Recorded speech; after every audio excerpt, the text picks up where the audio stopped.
Hello, Happy New Year. Hope you had a good Christmas.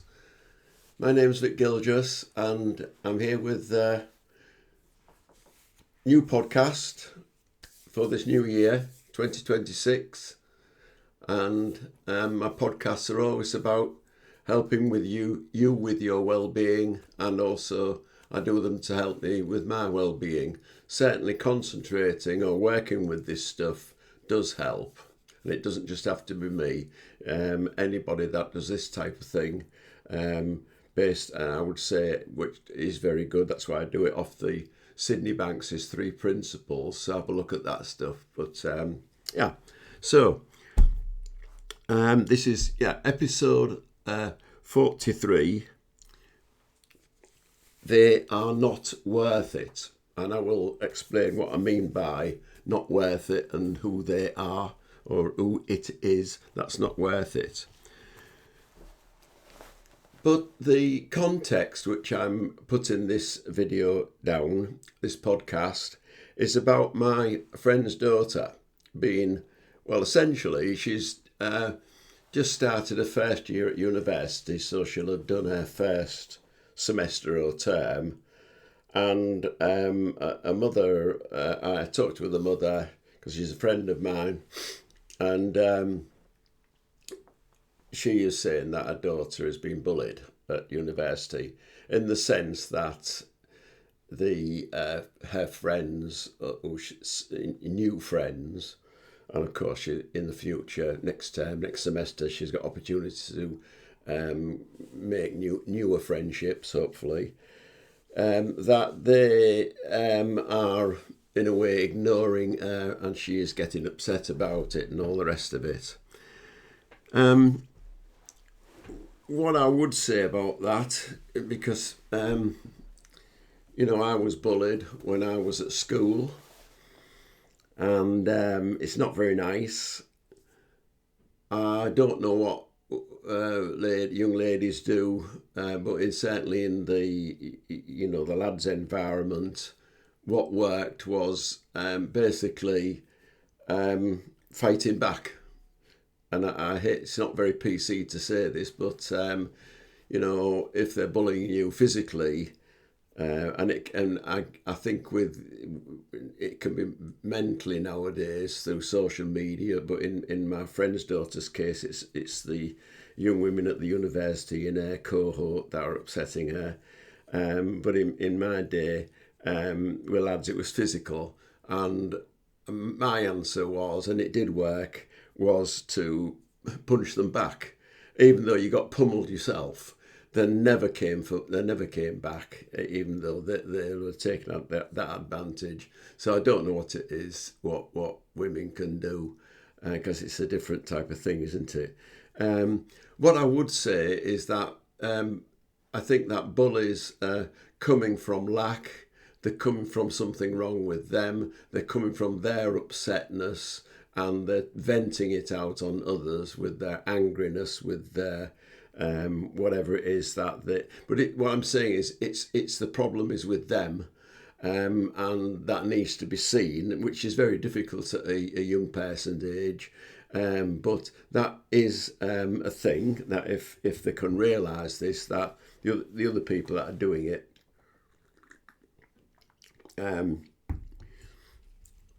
they are doing it because they're coming from lack. And I think they are delighted when they see that it's getting to you. And that can be shown through body language, which is very difficult to conceal. I'm a devil for that, is that if somebody's upset me, I cannot help but show it.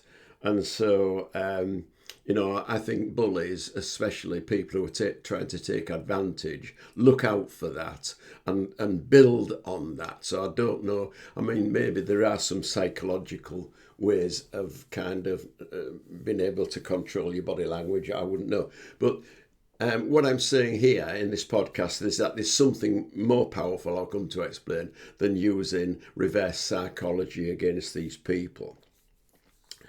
So I'll start off with someone that I was listening to is it Desert Island Discs, Keira Knightley, and the reason I took an I think she's a brilliant actress, but I also took an interest because she's one of my daughters, got two daughters, lovely daughters. One of them is from Reading, and Keira Knightley is from Reading, and she got bullied at school. And when you listen to the programme, I mean, it was terrible. It was terrible. But she comments that she got her own back by shining in her career. So that young lady, Keira Knightley, basically, with a brilliance and outstandingness which all young ladies have, which can dampen it and stop that if they let bullies rule their lives. But I'll come on to that. What Keira Knightley did is she put the finger up to them, because she was doing well. So they could bully as much as they want, but in the end, and it was because they were jealous of her. Simple as that.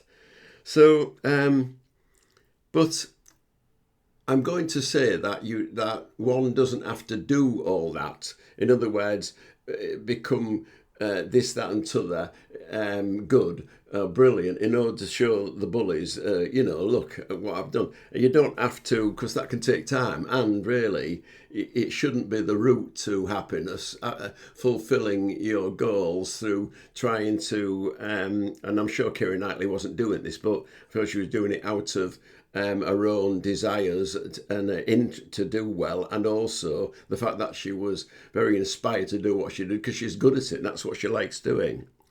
But you don't have to wait to show people, because it can be done that it's not going to work on you, bulliness and all the rest of it, or generally people upsetting you. You don't have to wait to show them the finger. You can do it right away. And as I say, first of all, by realising that it's them that has the problem, not you. Now, I'll go back to when I was a young man, and I was having an argument with a fellow student. So yeah, I suppose I was the same thing, same age as this young lady. And I having an argument, and I slammed down my set square. Now, a set square was a thing that technical drawers, I did that type of thing then. It's a replacement for a ruler, but it's more technical, has more technical uses. Anyway, it's a plastic thing, and I slammed it down, and because it was the wrong type of plastic, it shattered. And I remember saying to the person I was arguing with, "You're not worth that." In other words, I'd lost my rag. I'd let them get through to me, and in desperation, I slammed this, set square down, this drawing instrument down, and it just cracked. And it was like, I know it sounds daft, but that's my favourite set square. So there you are. So I brought that up to say, you've got to realise, when you say it's not worth it, you are saying, yes, which is true, they are not worth getting upset about. But what is even deeper than this, and is more powerful than realising that, because that helps, but is realising that it's not them that are not worth it, which they're not worth the upsetness, but it is realising that your thoughts about it all, this is the biggie, your thoughts about it all is what is not worth it. Your thoughts are not worth it. They are not. And so when you let others get through to you in this way, if you're not careful, you start to develop a defensive personality, become timid, a bit withdrawn. In fact, it may be the other way, where you become aggressive to fight them back. But it's putting yourself in that victim mode, and that it is your thoughts that will keep you stuck there, because the thought is, oh dear, they're doing this to me and I'm the sufferer. Is there something wrong with me? No, there is nothing wrong, as I'll go on to say. So we've got two things here that we've got to consider, is reality versus imagination. Now, imagination is what it is. It is imagination. This is what I'm saying is going on in one person's mind when others are upsetting them. The reality is it is real. It is the now. So when you are not in your mind and thoughts about what has happened, in other words, look what they did to me in the past, is to realise that in the now, which is you may be having that thought from the past brought into the now, that memory from the past brought into the now, is that it is the thought that is upsetting you. And in actual fact, in the now, you are quite safe. The reality is that without that type of thought, without you concentrating or bringing back that type of thought from the past, everything in actual fact is okay. In the now, what is right in front of you is quite safe. You are present. And so your awareness of the now is where the secret lies. Whereas what can, and what I mean by that, your awareness of now is where the power is. In other words, you've got your presence, your energy of life now, and that's got information in it, it's got wisdom in it which can help you. And so when you are not in the now, in other words, being in the now with the memory brought forward from the past into the now, you're not really in the now. Your mind is elsewhere. Your mind is not on life. It is not on what is. So if we, again, worry about the future, then in other words, I've got to say is that there is no future. What will happen is that sometime in another now in the future will be how you will be, and that can only kind of be okay if you're not kind of going back into the past, reliving and getting the upsetness brought into the present. So again, what I'm saying is that your best future, which does not yet exist, is not written at all, your best future is always better guaranteed by being in the now with your presence of mind in the now, enjoying and benefiting from what life in the now can give you, which is always thwarted by your being dragged in your mind into this kind of mindset, which is upsetting, very upsetting. So if I think of my friend's daughter, who's a very talented, imaginative person, bright personality with a very bright future, what I'm saying is it can only be threatened by dwelling on those irrelevancies of thought which are not worth it. And before that, in the psychological aspects of them who are the upsetters, and they're coming, the ones that is where there is the wrongness, is realising that they are not worth it. But more importantly, the point of this podcast is that your thoughts are not worth it, because that's what they're doing. They don't know. They can't put themselves, your thoughts can't put themselves in other people's shoes. And in fact, your thought really doesn't put itself in your shoes, because basically it doesn't realise the vastness, the wonderfulness, the okayness, the uniqueness that is actually you. You are more than that type of thought. And that's why they're not worth it, because you're talking about the difference between imagination and reality. And all that is imagination. All this upsetness is the imagination. And the fact is that your thoughts are not worth letting them hold you back. So, as I say, my friend's future, she's very talented, is going to be bright, but only will be reversed by dwelling on the wrong type of thoughts and dwelling on bullies and jealous people. The world is never out to get one. Is never out to get you. When you go with life's flow, it really assists you because that's what it wants to do. And the only thing that holds you back is upsetting thoughts.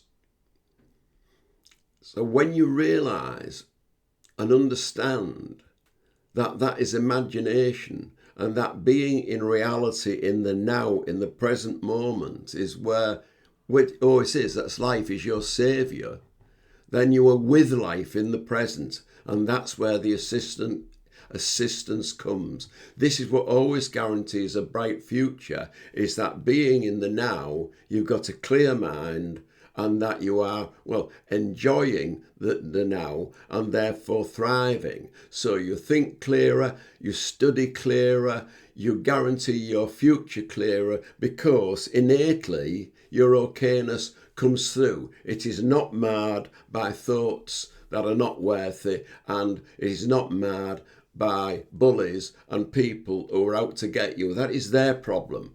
And you're not out to solve their problems. You don't have to. That is their problem. And in fact, this is the good thing about it. And I've had experience of this because I've met bullies of the past. And in actual fact, been in a position, thank God, of being able to help them.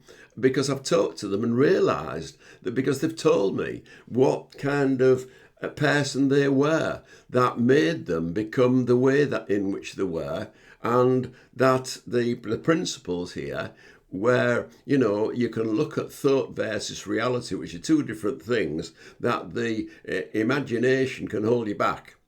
Imagination can bring you forward when you're thinking about the right stuff. It always will. But you think about the right stuff better when you've got presence of man and openness of man, which means that in the now, being okay without those type of thoughts, then you are able to be creative because you are being in your own true nature, where your enthusiasm and your inspiredness to do certain things that you want to do, which is the unique you, are brought forward, not being marred by thoughts about past upsetments, which are only brought into the now in your mind. So, in summary, what can I say about this? When others upset you, they are coming from something wrong with them. So they're not worth you getting upset at all. Thinking this way can assuage any, it will assuage any upsetness. Because it's not as powerful as realising that your thoughts are the ones that are not worth it. So you could say that such thoughts are not worth it because they don't represent the reality that when your life is not marred by thoughts about what's happened or what could happen, you naturally open yourself to help and wisdom. And that is what is there in the now, being present in the here and now, without the contamination of those. Life is not out to get you. Life is neutral. Life is always okay. It is only looking at life in that negative way that can hold you back. And I'm not talking about being like a Pollyanna. I'm not talking about being a fool. In fact, just the opposite. The reality of now is what is real. And the other that can mar it is imagination. And imagination is not real. What is real is now and what is right in front of you.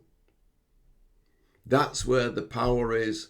That's where your uniqueness, which, going back to this young lady, her uniqueness can flourish and will flourish because that is always there. And with all of us, we are sometimes held back by bad thought, which is imagination.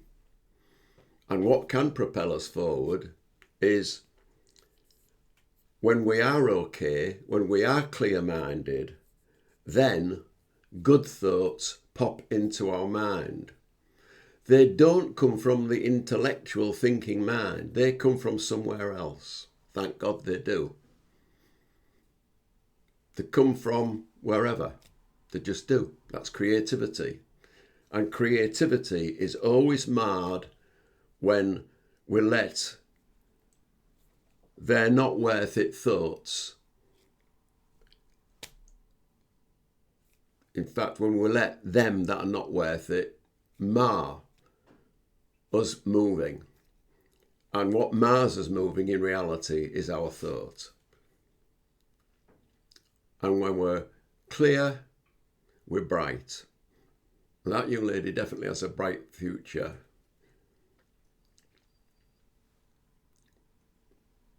When that stops.